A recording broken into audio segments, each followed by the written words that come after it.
It seems my heart just wants to keep sharing. So I have a written journal from the 16th, the first one of that day, and the Mayan day was 10 offering or water. It's a bit bizarre. Can an atom feel? Escorting you to your inner throne. I don't know where this is going. I'm just going to try something out here. I enjoy science or aspects of it and was watching a show about fusion, cold fusion, this time using sound. Anyway, as they were discussing the previous cold fusion failure, and was it really that?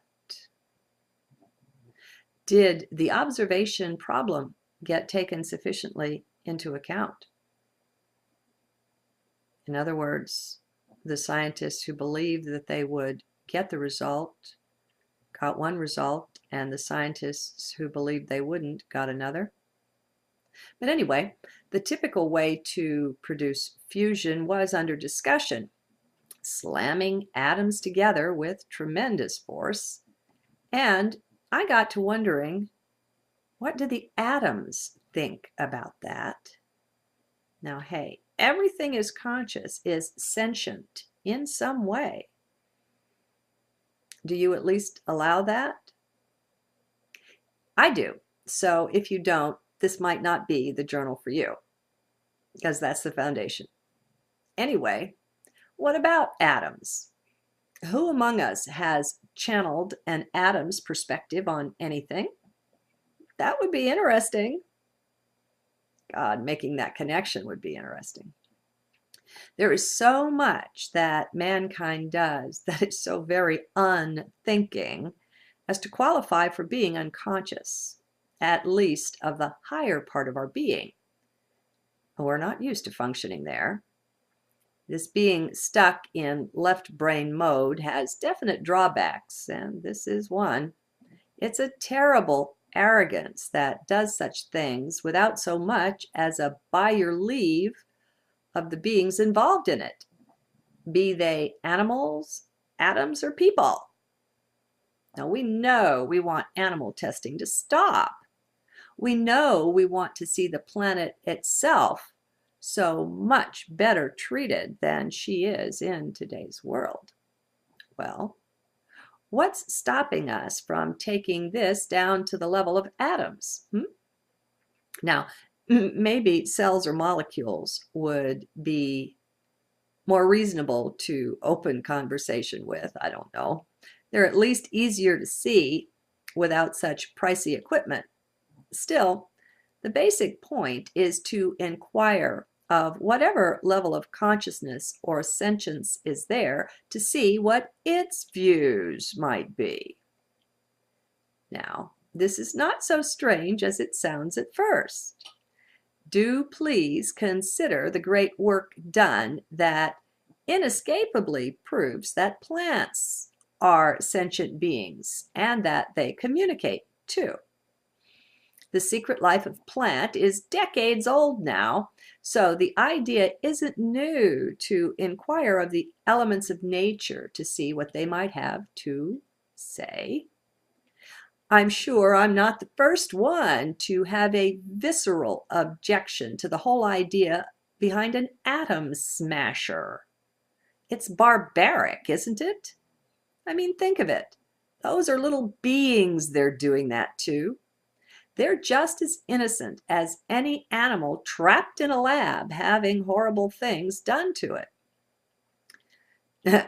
No doubt, I've triggered many whose shock that anyone would think along these lines make them want to call me a kook. Well, okay, that's fine. They may be right. Time will tell. Meanwhile, though, I'm having fun. How about you? Is your life so fun? Now, if you were an atom, would you want science getting a hold of you and doing such things? Come on, admit it. You have some gut response that says not only no, but hell no, I wouldn't. Leave me alone. Well, what are the chances that this could be the atoms themselves responding? Come on, set the mind aside, give it a shot. In a world, a whole cosmos where anything is possible, this is not really so far-fetched. If it's sentient, it can respond. It is aware. Now, the trick is to even speak of this reasonably, since we can't very well ask an atom what it thinks, since as far as we know, it doesn't have a brain or emanate thought waves. Still, if it is sentient, then there is something there with which we can in some way connect. No limits, remember? All limits are false. Plants don't have brains either, but they respond. Now, sure, I know I'm way out there at this point. Proving anything I discovered would be more than tricky, maybe even ludicrous, but what the heck, huh? Why let others dictate to us what can and can't be? Time itself seems to have gone a bit whack of late, and maybe that'll work in our favor here somehow. Heck, I don't know. But yes, at least I'm laughing too. It just seems to me that were the atoms addressed and consulted about what we're trying to do with them, they themselves might have better solutions for us. I mean, consider that it really is in their best interest to help us do this some other way, to stop all their brethren from being smashed and shattered like that. Why wouldn't they cooperate, right? I know, I'm anthropomorphizing, but anyway, here's the sad bit. Science, along with some ET ideas and support, has long ago developed free energy. Heck, even Nikola Tesla did that early in the last century. So those of us who've done the research know it is already done. They have cold fusion too. It's the money structure of power on the earth that keeps it from us. So it's pretty sad that we're doing all these smashing experiments to discover something that doesn't need discovering. Oh well, it is what it is. And I like to remind myself of that whenever things get too crazy or bizarre or too darn sad. Sure, it's nuts, but it's also just the way it is. Fighting with reality never won anything worth having, so it's best not to go down that road. Just let it be. Let us also remember that all the problems, if such they can be called, are within us. We project this world as it is, you know. Once we get to the point where we're taking ownership, even of the Illuminati and the crazy way they run things, we'll really be moving along toward resolution. In my opinion, of course. That's part of taking back our power, which we've dished out to every Tom, Dick, and Harriet who came along requesting a slice of it. Now, we were well trained and schooled to be like that, but those days are gone now. Many, many people are waking up daily. That's my take on things. 100th monkey effect, look out, we're on your tail. All of what needs changing, my friends, is in your head, so to speak. Not in your heart. Your heart's perfect. Not literally, but it's in our minds. That's where our 3D reality is generated by thought. Now there's more to it, layers and levels, because of course there's also the collective mind. Clearly, on some level, we've all made agreements that things should be or function in a certain way for a time. So there's not only your mind, but groups have minds too. Then there's the overall collective or mass mind. So we have many layers of mind at work here, but it's still all mind. Then When we add in the 4 aspects of mind, unconscious, subconscious, conscious, and superconscious, well, we've got quite a monster, or a potential one, on our hands.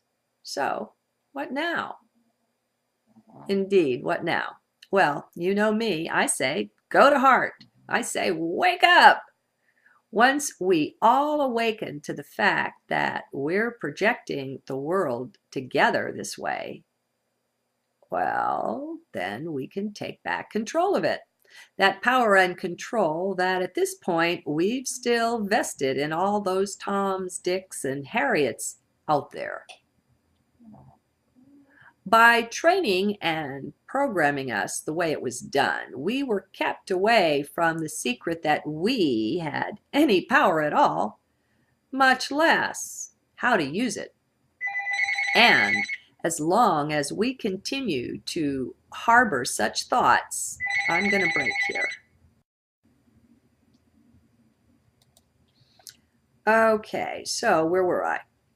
Okay, as long as we continue to harbor such thoughts and beliefs that we're powerless, that's how things will stay. They can't change until we do. And as long as we're focused on the outer world, change will not come. We're medicating the mirror. Pretty useless. You'd think we'd wake up, wouldn't you?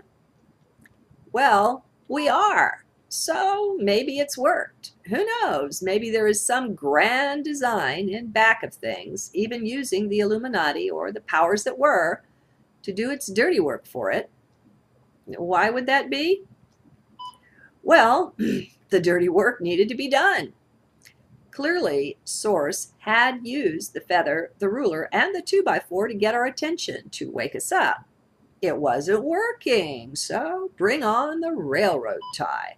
Bring on the powers that were and turn them loose. That should do it, said Source. Well, maybe. Who knows? Bottom line, it doesn't matter. What matters is what's before us and what to do about that. We have literally thousands of years during which we were told by various saints and sages that, hey, the kingdom is within. Now, how much good did it do? How many ways did they find to say the same thing, and still the huge bulk of us didn't turn inward? What a piece of work we must have been for Prime Creator, huh? Getting us to simply wake up. Now, I can't say I've much of a clue about why so many of us are waking up now. It doesn't matter so much anyway. It's happening, and we can darn well take advantage of the fact. We can go with the flow, get out in the middle of this stream. People are able to hear so many things so much better than ever before. The go within message has a real chance of getting through now. The thing to do, though, is not to try to save anyone else. Leave the world alone for now. We're not quite ready for that. We've got to get through to the self first. Once we do that, we'll be connected up with the higher self. And we can let that one do the driving for us. That's the whole being danced thing, and actually it works rather nicely overall. I highly recommend it. It's just that until we can each get the self unglued from the mind, there are entirely too many voices going off inside, clamoring for attention, and that just won't do. How to pick out Source's voice amidst the din? So you see, we're not at all ready to head out to do anything externally. We've got this inner kingdom to find and our empty throne to inhabit before any such thing. What a crazy journal this one is. Oh, well, it is what it is, she says, and goes on. Okay, how find the silence midst the cacophony. That would be a neat trick, wouldn't it? Hey, don't look at me. They're your voices after all, said as she chuckles. Now, let's get serious about this. What next? Oh dear, that's the mind at work, isn't it? Mind is always wanting to know what to do next. Sure sign of mind? The word do. Oh well, we'll watch and observe it and move on. Parenthetically, and thus you get to hear some of my voices. Okay. The thing is, we've got to get to the inside of things. Just like the atom smasher stuff, such behavior is definitely coming at life from the outside, from the mind angle.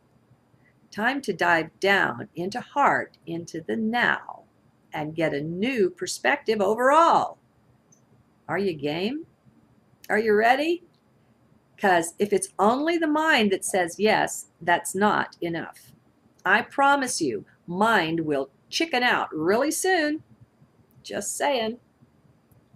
I talk about beliefs a lot and what power there is in changing them. And that's a big part of taking back power and control. It's attitudes that must change. We can't be walking around like worthless wimps, doing just as we're told all of the time. And we've internalized the inner general or cop there. We need to be willing to start writing outside at least some of the lines. Are you game? How is the idea sitting with you that you deserve joy? Is that a belief you feel you can adopt? It will bring big changes, but you've really got to buy into it, you know? We've got to come to a deeper point inside than the mind. Call it your gut or your heart or even the soul. It doesn't matter the word you use, just so you go deep for this acceptance. Remember, this path is highly challenging to mind's dominance over your life. It scares the socks off of mind. So if your acceptance resides only at the mind level, you won't stay the course. I promise you won't. Go deeper. It's time we get to know the self anyway. We don't even begin to know who and what we are to plumb our depths. We've been trained out of any kind of self-knowledge or self-focus, self-inquiry, being filled instead with every sort of lie that would point us any other direction but that one. So this meeting the self thing will hold surprises. How could it be otherwise? So be prepared to be shocked now and then. When you look deep inside, do you see determination to do this thing? Do you really want to wake up? What if it's not so easy? Will you wimp out on yourself? Are you worried about that? You'll be sitting with some mighty uncomfortable energy along the way. Feelings you've only fought or run from in the past. Are you up for it? Sure, there are fruits to this, but it's no airy-fairy, easy undertaking either. And it helps to know that going in. Not necessary, but helpful. The biggest thing you've got to find when you look in there is determination. Nisargadatta often calls it earnestness, being earnest. If you have that, you'll do fine, period. Really. See, you only think you have that. That has you. And the fact that you see that earnestness there, that's the answer to it. That's the doing that's happening. Anyway, see, you don't yet know the God being, little g, you truly are. it's best not to put words or labels on that because it can't be spoken or labeled. Still, to start out with, just to get the general idea, those words can be useful for a while, the God being you are. The reality is that your inner being truly is divine. No sage that I know of would argue this point. You're no wuss, and that's a fact. You're more of a god than a mouse. With man, there's a portal straight into the heart of, within man, there's a portal straight into the heart of every atom in existence. Now, why did I say within? Well, everything's inside. I guess that's why. You can either say you contain that, the whole of cosmos, or that heart is a portal into it. It amounts to the same thing. If you just don't get lost in the words, that would be mine doing that. Nitpicking. Like Eckhart says, words just point. They're nothing in themselves. We'll love it when we get to the silence part, but for now, we use words. Now, we all know on some level that we've been terribly lied to. It's mostly not been by the people that we deal directly with. They've been lied to and manipulated as well, and they often do the worst things, thinking they do us service with all sincerity. It's all messed up that way, but the main point is that by now, we've recognized that the world is largely made up of lies and deceit. And it's important that we be able to see this. If we can't, our eyes aren't open enough to go on. For those who don't yet see this, who don't yet see that the words conspiracy theorist are specifically designed to make fun of anyone finding any part of truth, then you've got some research to do and some shifting around of your internal furniture. But before you do, you've got to research yourself. You've got to find out what's behind the blinders you're wearing there. It's not like the news isn't out there, isn't available, and it has been for decades, not just years. Now, this kind of work takes real guts. And we don't do it for a long time because our beliefs are in the way. If you don't think you're being lied to, you won't see it. What you'll uncover is fear, your own. There are a whole host of challenging feelings we each get to deal with as we wake up to what is. And it's frankly devastating at some point, and even often. We get depressed, we get raging angry, we get pretty much everything in between these. And these feelings have to be allowed, accepted. That's what takes courage. Ultimately, though, it just takes sitting with the feelings, feeling them, welcoming them, allowing them just to be. The fact is that they do exist in you, so just acknowledging that is the first step that so many never get around to. Then learn to sit non-judgmentally in the midst of them. Let them get huge. Figure out your worst case scenario for whatever it is and make peace with that. Accept it. Realize that you could deal with that. You're eternal and you can't be hurt by this or anything. Nothing can hurt you. It really can't. And if you aren't to this point yet, then I diagnose that you're still identified with your mind or your form or 3D. You haven't yet backed off enough and experienced the greater or other portions of your own being to know that you are not the body, not the mind. it may be time to work through that, or at least sit with it.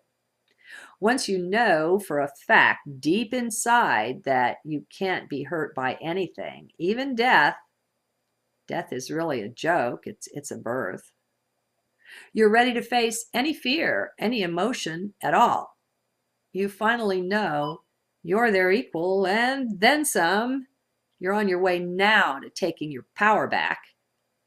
In the kingdom of heart is a throne, and your own inner or higher self sits there and reigns. Identify with that one. That one is you, my friend. And you're making contact with that, capital T. And soon, if not already, you will know this is so. It won't be just words on a page or in a video. These words will echo within, and you will know. Don't know what that was. It's experimental. Excuse me, it's experiential, not mental. Maybe it's experimental too. If you don't know this yet, it isn't far off. Hang in there. Stay the course. It's really so. The main trick during this waking up process is not to be taken over by ego or mind. Same thing. There is a solid humility that is simply a quality of heart. It's not something you need to develop or find or whatever. It's something that's just there. It's one of the signs that you're moving along. So, on the one hand, you become aware of your nothingness, your true emptiness. And this is a great revelation. It often comes with both sadness and a lot of laughter, and sometimes simultaneously. It can creep up on you quietly, though. So don't hold any expectations about how things should be, how it should manifest. Get rid of the word should altogether. It's a nonsense word. There is no should, just is. So, you are both quite humble, yet also divine. Go figure, huh? Mind doesn't get this in any way, but you do. You will. Again, it's experiential. You'll just know from your own experience. Get used to paradox. Make friends with it. When it appears, you may know that wisdom herself is not far off. Be alert. We contain the seeming opposites. We really do. Find the point of balance within them, between them. That's the way of wisdom for me. You will know by these qualities, the divinity and the humility, and other ones as well, that you're in heart space. Soon you'll have the sense of it, so you won't wonder anymore. Watch and learn that it's only mind that does this inquiring, this wondering, this endless questioning. You will just know things. You'll find yourself more and more present within each moment. You'll be amazed by what you observe in yourself and by what comes of it. Intuition will be growing stronger, or be making its early appearances in your life. You have an inner teacher, also divine, that you'll begin hearing in the guidance that just seems to pop up into your awareness. No, you likely didn't think that up, whatever it is. Be alert. You'll find yourself more and more connected with life, with the beings, the things that comprise it. Things will sort of grab you by the heart. It will touch you deeply, more and more. You'll find tears flowing. The emotions sensitize as you're awakening. You'll feel things much more deeply than maybe you're used to. Well, get used to it. This will be the new way for you. So get comfortable with your emotions. They connect you to God, to Source. They're vitally important. So don't stuff or ignore your feelings. Not so smart to do that. Okay, I've gone on long enough. Let me close with just a few words on not judging yourself, most of all. You'll be more observant and more open to what you find. That's part of this ride, and there will be many times when you'll be tempted to judge or self-criticize. Just watch this tendency. Simply observe it. So you're judging yourself. Well, okay, that's what is happening there. Don't judge yourself for judging yourself. Just watch. Do you get it? See, the whole idea with this watching stuff is not to interfere, not to tamper or tinker at all. You've got to, at some point, be able to simply watch and not judge and not do anything at all. Just let it happen while you watch. As you keep watching, soon you'll be able to see that it's always, I mean always, mind doing the judging, the criticizing, and all of that. Just keep watching. And still don't do anything about it.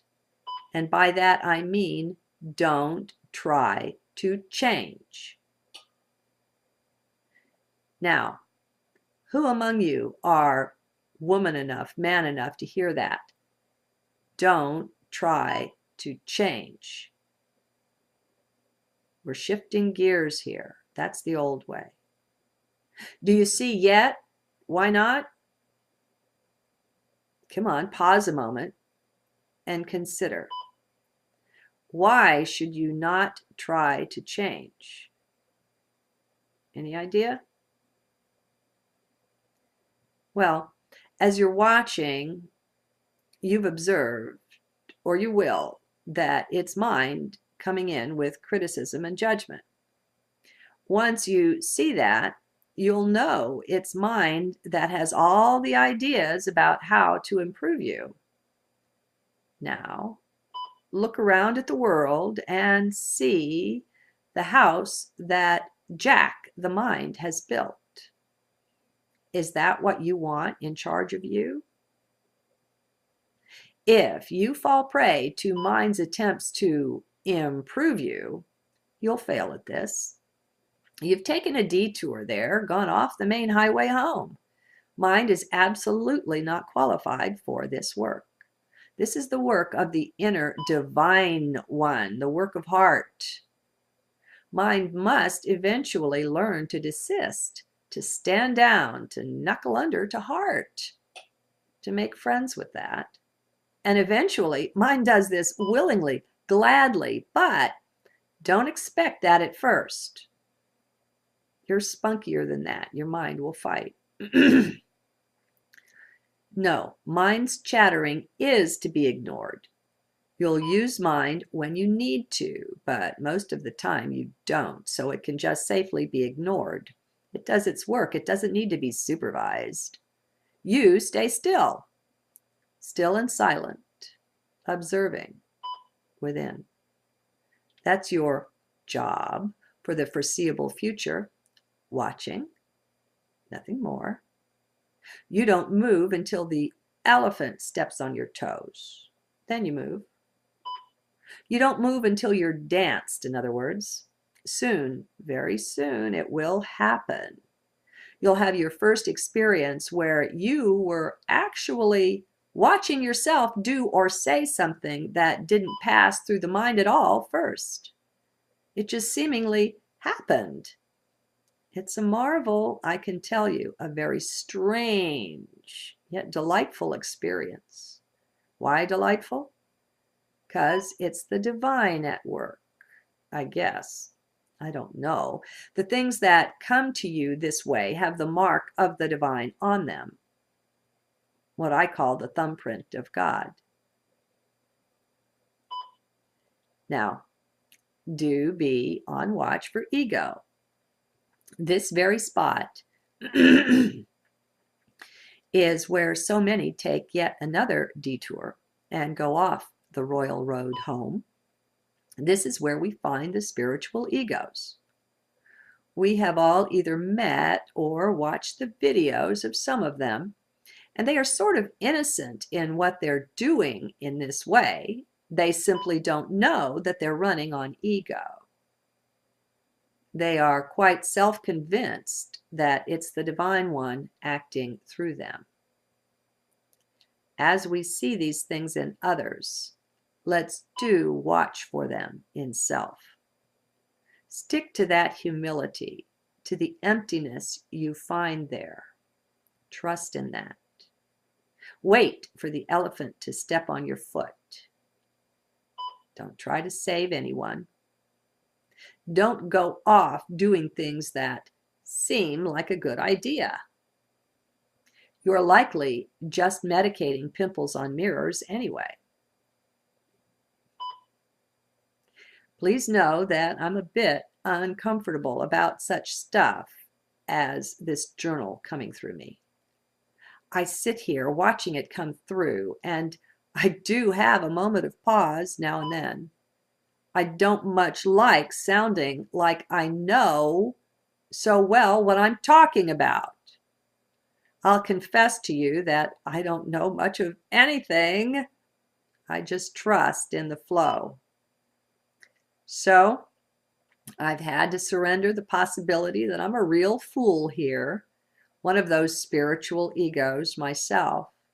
I just keep watch, appreciating the humility that lets me do my best to stay out of the way of it. If it's good, then it will bless. If it's not, then it won't be long and I shall know. Source has ways of communicating such things, communicating anything really to us. So in the end, it's so often a matter of trust. That's the big thing there. To trust in Source, in higher self, is one thing, and it's totally important and necessary. Just as important, though, is pulling our trust and loyalty out of things and people in the world where we've vested them. And that one is quite hard. You'll find yourself often enough in tears as Source shows you yet again where you trusted wrongly. Falsely. What is false trust? It's trust placed in anyone, anything that is not either your own higher divine self or Source. Period. Even a guru, a relationship, a club or organization, a political party, an author, a best friend, the list is endless. Your mother, your child. You won't know when the last one is uncovered, as there are layers and layers of things we've unwittingly vested trust in. And it hurts to see that we've done that, and it's hard to pull away. It makes you feel so alone, so unsure of yourself for a bit. But you're strengthening. You're taking your power back. Okay, enough already. It seems this flow would go on and on all night if I'd let it, so I'm going to call a halt here and wish you all well and just say good night. Taken sufficiently into account. In other words, the scientists who believed that they would get the result got one result, and the scientists who believed they wouldn't got another. But anyway, the typical way to produce fusion was under discussion, slamming atoms together with tremendous force. And I got to wondering, what do the atoms think about that? Now, hey, everything is conscious, is sentient in some way. Do you at least allow that? I do. So if you don't, this might not be the journal for you, because that's the foundation. Anyway, what about atoms? Who among us has channeled an atom's perspective on anything? That would be interesting. God, making that connection would be interesting. There is so much that mankind does that is so very unthinking.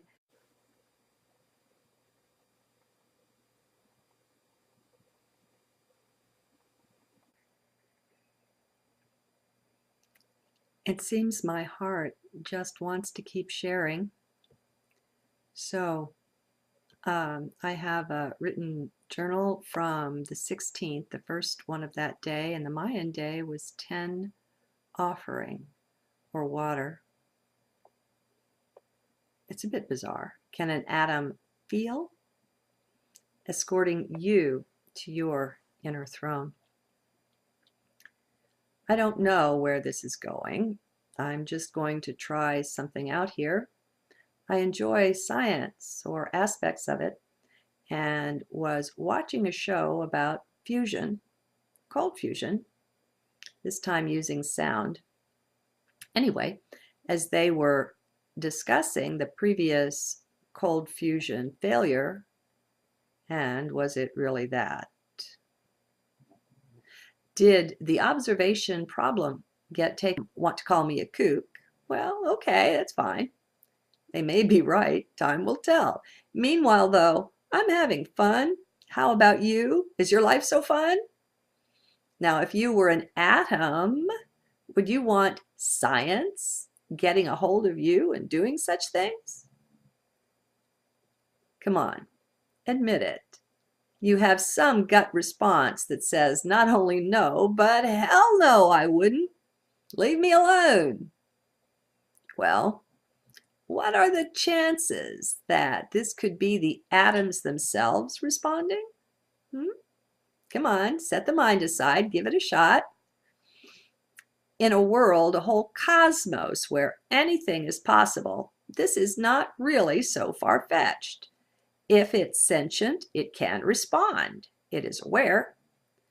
Now, the trick is to even speak of this reasonably, since we can't very well ask an atom what it thinks, since as far as we know, it doesn't have as to qualify for being unconscious, at least of the higher part of our being. We're not used to functioning there. This being stuck in left brain mode has definite drawbacks, and this is one. It's a terrible arrogance that does such things without so much as a by your leave of the beings involved in it, be they animals, atoms, or people. Now, we know we want animal testing to stop. We know we want to see the planet itself so much better treated than she is in today's world. Well, what's stopping us from taking this down to the level of atoms? Now, maybe cells or molecules would be more reasonable to open conversation with. I don't know. They're at least easier to see without such pricey equipment. Still, the basic point is to inquire of whatever level of consciousness or sentience is there to see what its views might be. Now, this is not so strange as it sounds at first. Do please consider the great work done that inescapably proves that plants are sentient beings and that they communicate too. The secret life of plant is decades old now, so the idea isn't new to inquire of the elements of nature to see what they might have to say. I'm sure I'm not the first one to have a visceral objection to the whole idea behind an atom smasher. It's barbaric, isn't it? I mean, think of it. Those are little beings they're doing that to. They're just as innocent as any animal trapped in a lab having horrible things done to it.